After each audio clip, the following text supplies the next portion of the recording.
প্রথমে কচু শাক সেদ্ধ করে নিচ্ছি। ইলিশ মাছের মাথাটা ভেজে নিচ্ছি। দিলাম কালো ফোড়ন, পেঁয়াজ আর আদা রসুন বাটা। মশলাটাকে এবার ভালো করে কষিয়ে নেব।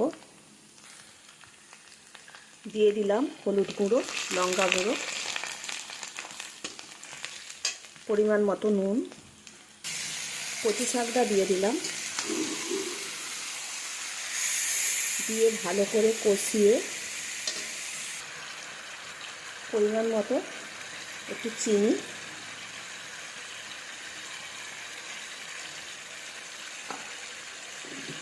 ভালো করে কষিয়ে নামিয়ে